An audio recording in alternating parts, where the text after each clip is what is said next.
Okay, welcome everyone to the Aldabra Tortoise demonstration. My name is Hamish, I'm a zookeeper here at Australia Zoo. I also have Sammy here as well.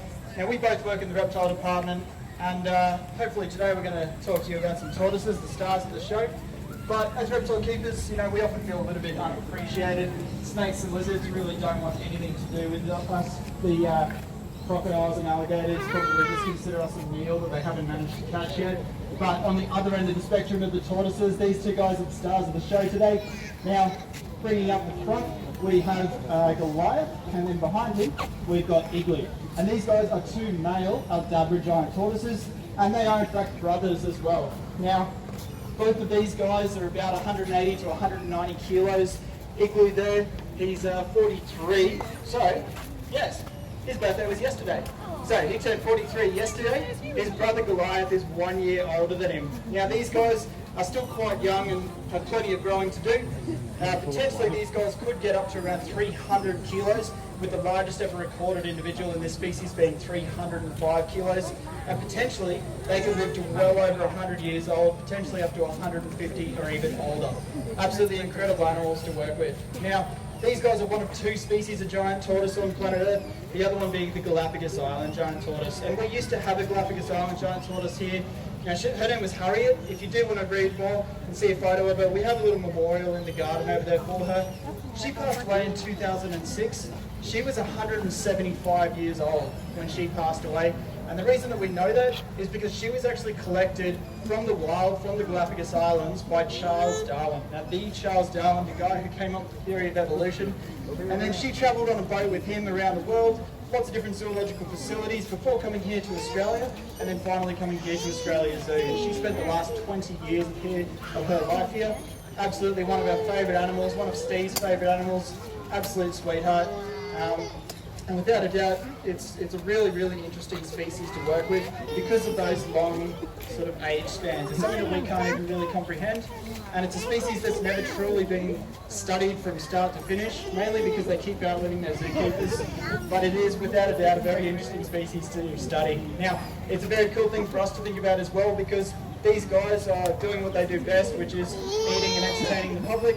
And in 100 years or so, when I'm hopefully long gone, these guys are still going to be doing the exact same thing, the exact same two individuals. A whole new generation of zookeeper will fall in love with animals, and they'll be standing up here talking. A whole new group of people will be out there listening, and it's going to be the exact same two animals out here on display, which is a very cool thing to think about. Now, I know that most people don't really come to the zoo thinking about seeing tortoises. Hands up if you came here just to see tortoises. That's one more than usual. So, without a doubt, I totally understand that most people come and they're thinking about tigers and crocodiles and big and exciting things, but maybe tortoises and turtles weren't the first, second, or even third thing on your mind, and that's okay, I totally understand. But hopefully today I can give you guys a little bit of information about, first of all, why we love these guys so much, why we absolutely adore getting out here with them, but most importantly, why they're here at all, why their conservation is so critical, because at the end of the day, that's what it's all about. It's about conservation of the natural world and the wild counterparts of the species that you see here in captivity. Now, these guys, the Aldabra tortoise, these guys are found on the Aldabra Atoll, which is a tiny, tiny little speck. It's in the Seychelles, which is about 400 kilometres northwest of Madagascar, way out in the ocean. Now, if you're looking on a map, you can barely even see it. The other species, of course, is the Galapagos Island tortoise. Now, they live on, again, a tiny little group of islands way off in the middle of the ocean. And these are the only two species that we have. But it's not the only two species that we always had. There was actually over 15 species of giant tortoise, and not even that recently that they went extinct. Unfortunately, all of those species have been completely lost to extinction, and primarily due to conflict with people. Now, that's why the conservation of the last two remaining species is absolutely critical. Now, you may be wondering why the last two species are both found on little islands. It's not because these guys, inhabit islands and only islands. All those other species were found on mainlands throughout America, Africa, and even here in Australia. Right here in Queensland, we used to have giant tortoises roaming around in the wild.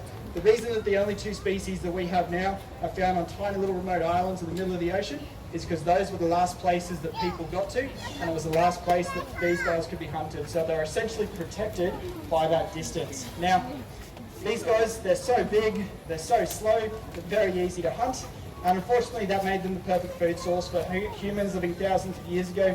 And more recently, when sailors were sailing around the world on wooden boats, they didn't have access to refrigeration, they couldn't keep their food fresh.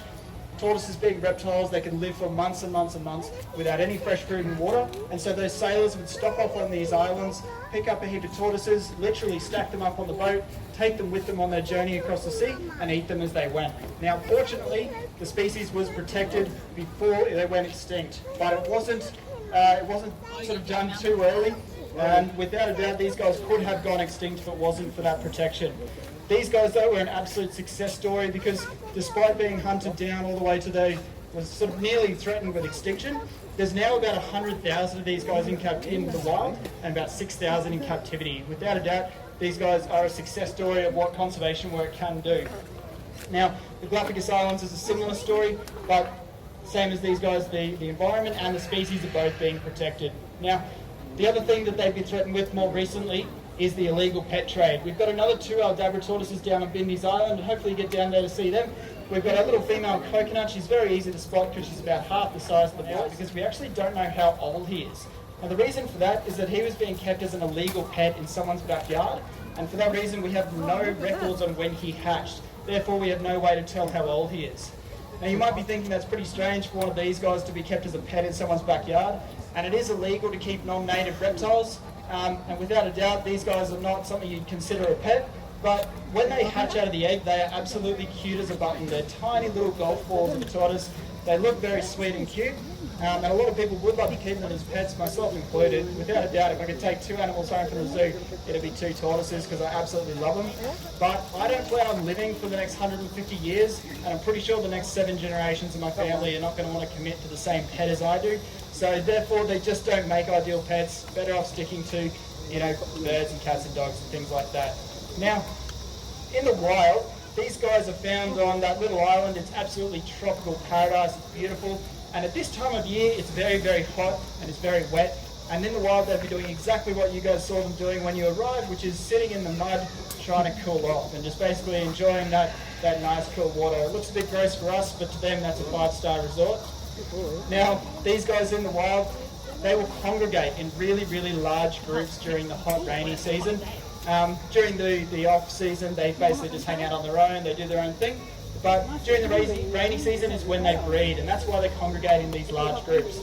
So despite all the struggles that these guys have had with human conflicts, they actually have a fair few struggles of their own without any of those external things. Now, that's primarily comes down to breeding. Now, when you're the size of a rock, the shape of a rock, not a whole lot faster than a rock, breeding is a bit of an extreme sport. So much so that only about 1 in 50 attempts will produce a fertile clutch of eggs for these guys. Now, when you're that bad at breeding, you've got to counteract it somehow, and generally they do this by congregating in large groups and having a high rate of breeding activity going on.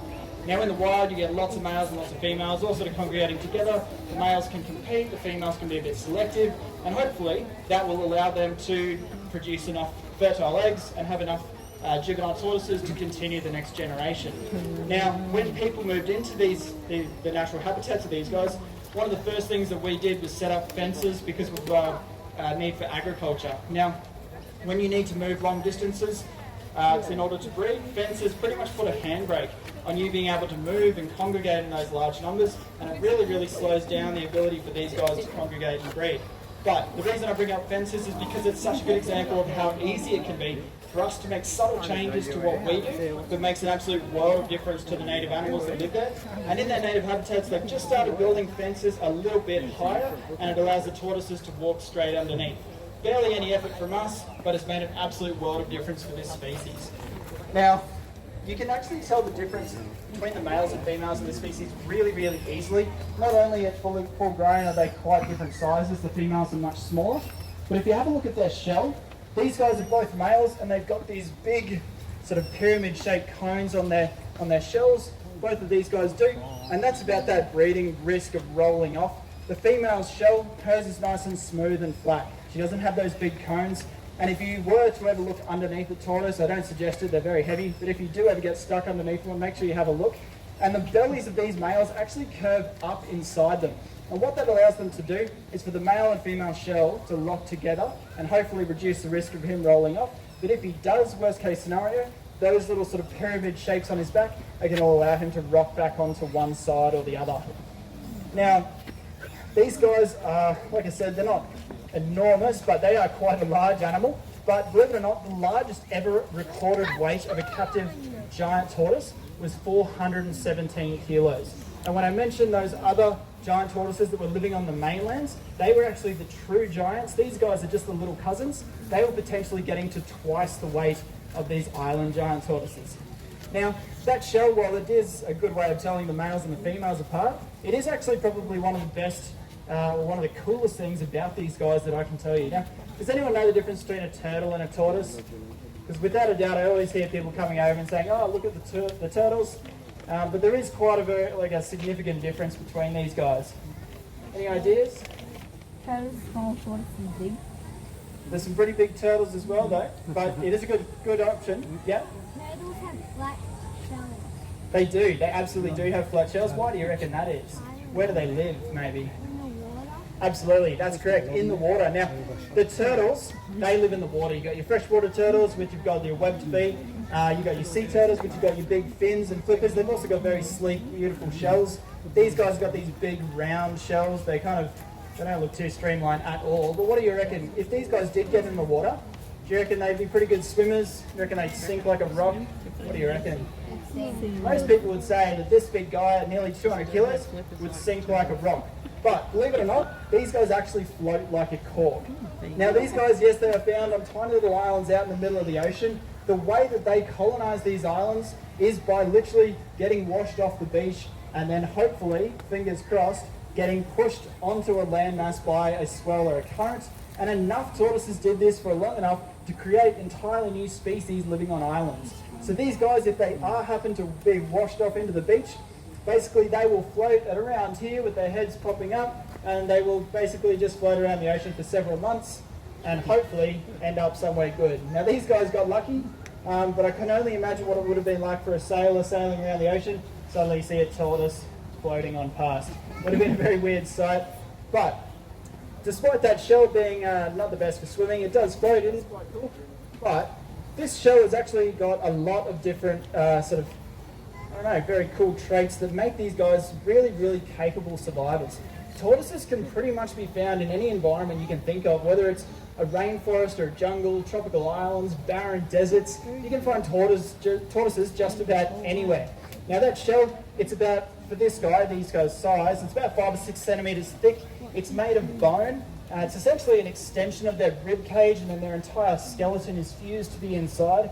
But on the outside is a layer of keratin. Now, these guys look quite different.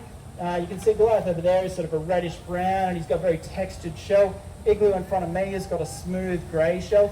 And the reason for that is because keratin is the same as our hair and fingernails. So just like we have blonde hair, brown hair, red hair, black hair, these guys all just look a little bit different.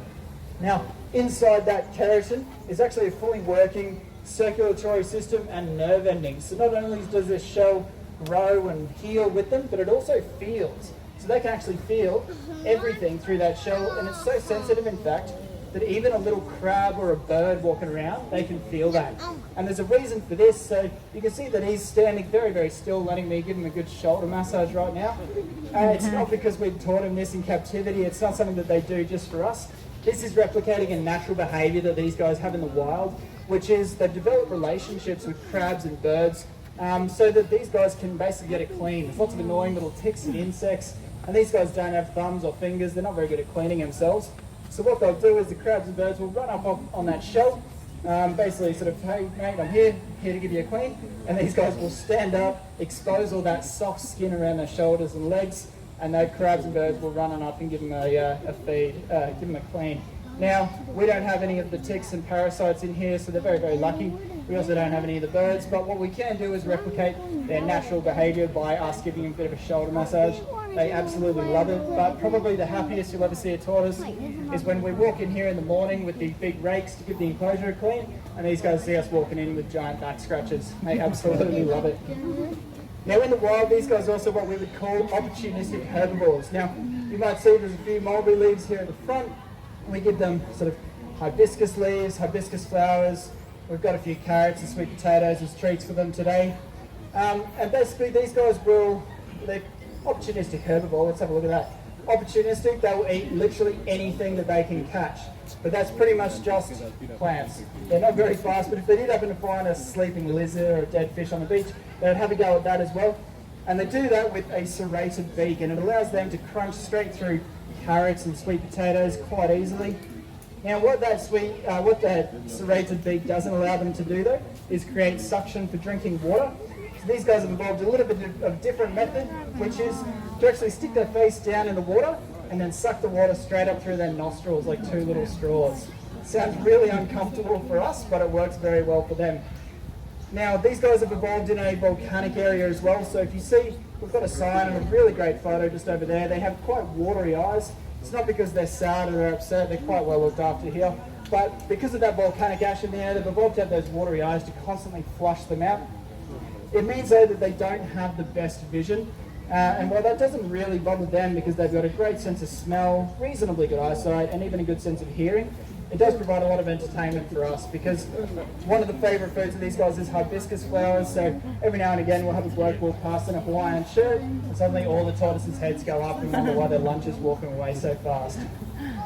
Now, guys, I could talk about tortoises literally all day, but I know there's a lot of cool animals to see and a lot of great shows to experience at the zoo. So first of all, thank you guys all for coming to the zoo today. Thanks for coming and seeing the tortoises. I hope you enjoy the rest of your day. But for anyone that does want to stay just a little bit longer, we've got our photographers just over there at the gate. Only $10. Your whole group can come on in here and get a quick photo with these guys as well.